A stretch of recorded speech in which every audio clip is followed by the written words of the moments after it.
To start off our project, we will explain who our assigned veteran is and what he did. Our veteran, it was our current physical education teacher at SGLA, Isaiah McManaman. He was in the Air Force from 2011 to 2023. McManaman's position in the Air Force was an MTI and a heavy equipment operator. He met multiple challenges like having a limited time to eat, which was 7 minutes. He had physical pain through the demands of boot camp, and most of the time he had to work past time to constantly move from place to place with their bunkers. Similarly, in The Things They Carry by Tim O'Brien, it shows how soldiers endure both physical and emotional weight during the war. The soldiers in the novel carry not only heavy equipment, but also fear, responsibility, and memories of home. Both McManaman's experience and O'Brien's soldiers reveal how the military life demands discipline, endurance, and sacrifice. Even though McManaman served in a different time and context, the themes of pressure, perseverance, and duty connect deeply with O'Brien's message about what soldiers carry, not only just objects, but the invisible burdens of service. Some key takeaways we could take from Mr. McManaman, or Coach McManaman as we all know him. Some of the key takeaways we can truly take away is boot camp was a very physical and exhausting process. It's not for the weak of heart. Another key takeaway you can get from this is when you enter the Army, you don't want to just not know what you're going to do. You need to know exactly what you want to do, because for McManaman, he was a heavy equipment operator because he got a college degree before he went into the military. But if you're just going into the military new, you might get a combat role. And if you don't want a combat role, but you're signing up for the military, that's not going to be the best career path for you.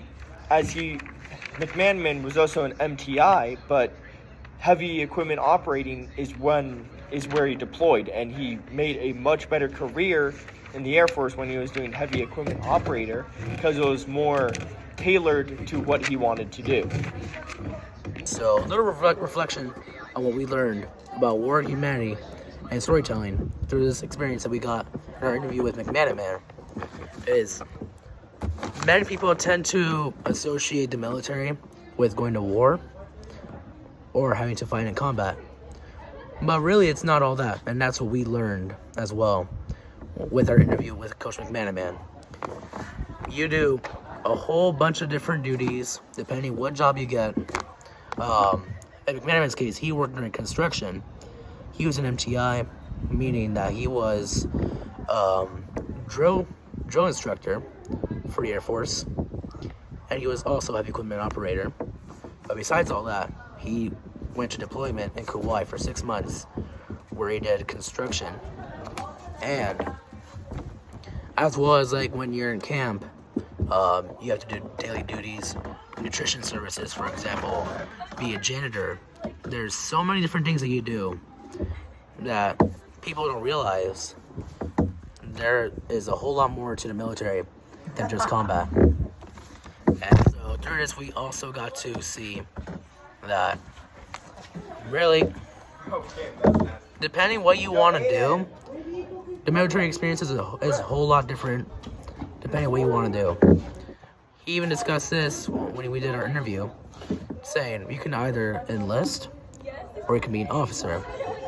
And if you want to join the military, it all depends on what you want to do, like what jobs you want to do while you're there.